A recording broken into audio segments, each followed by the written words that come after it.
जयंती भगवान विष्णु के 10वें अवतार कल्कि के जयंती के रूप में मनाई जाती है।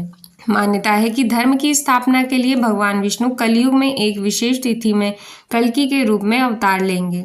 इसलिए भगवान विष्णु के अवतार लेने से पहले ही उनके सम्मान में कल्कि जयंती मनाई जाती है। सावन का महीना भक्ति, पूजा पाठ और त्योहार के लिए जाना जाता है। बहुत से खास पर्व सावन के महीने में ही मनाए जाते हैं। सावन के इन खास पर्वों में से एक आता है कल्कि जयंती का पर्व। हर साल सावन माह के शुक्ल पक्ष की षष्ठी तिथि के दिन कल्कि जयंती का उत्सव मनाया जाता है। कल्कि जयंती भगवान विष्णु के 10वें अवतार को समर्पित है।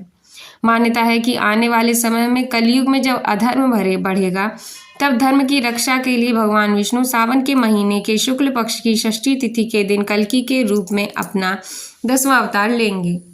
इसलिए भगवान विष्णु के कल्कि अवतार के जन्म से पहले ही कल्कि जयंती के रूप में उनका जन्मोत्सव मनाया जाता है। भगवान कल्कि की पूजा अर्चना की जाती है।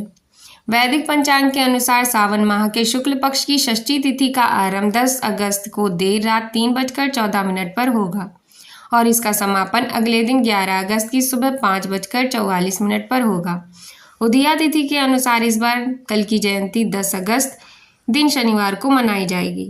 कल्कि जयंती पर बन रहे हैं शुभ योग। इस वर्ष कल्कि जयंती पर शुभ संयोग का निर्माण होने जा रहा है। इस दिन साध्य योग, शुभ योग, रवि योग और शिववास योग का निर्माण होगा। इन शुभ संयोग के कारण ये कल्कि जयंती बहुत शुभ हो रहने वाली है। साध्य योग का निर्माण दोपहर 2:52 तक रहेगा। इसके बाद शुभ योग और रवि योग का निर्माण होगा। रवि योग सभी प्रकार के कार्यों के लिए शुभ माना जाता है। इसके साथ ही शिववास योग भी इस दिन बन रहा है, जो शिव जी की पूजा के और उनके आशीर्वाद पाने के लिए बहुत शुभ माना जाता है।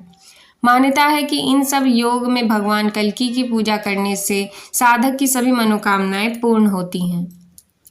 पुराणों में भगवान विष्णु के 10वें अवतार कल्कि के विषय में विस्तार से बताया गया है। श्रीमद् पुराण में कलयुग के अंत में जब धरती पर अधर्म का बोलबाला होगा, तब भगवान विष्णु 64 कलाओं से परिपूर्ण होकर कल्कि अवतार में जन्म लेंगे और धरती के अधर्म का नाश कर धर्म की स्थापना करेंगे। इसके बाद कलयुग की समाप्ति होगी और सतयुग का आरंभ होगा। भगवान विष्णु का कल्कि अवतार में जन्म कलयुग अंत में सावन के शुक्ल पक्ष की षष्ठी तिथि के दिन होगा। इसलिए इस दिन भगवान कल्कि के स्वागत और सम्मान में उनके जन्म से पहले ही कल्कि जयंती मनाई जाती है। वैष्णव समुदाय में कल्कि जयंती का विशेष महत्व माना जाता है। इस दिन भक्तजन भगवान विष्णु की विधि विधान से पूजा करते हैं और उसने संसार में फैले अधर्म के विनाश की प्रार्थना करते हैं। बोलो कल्कि भगवान की जय हो।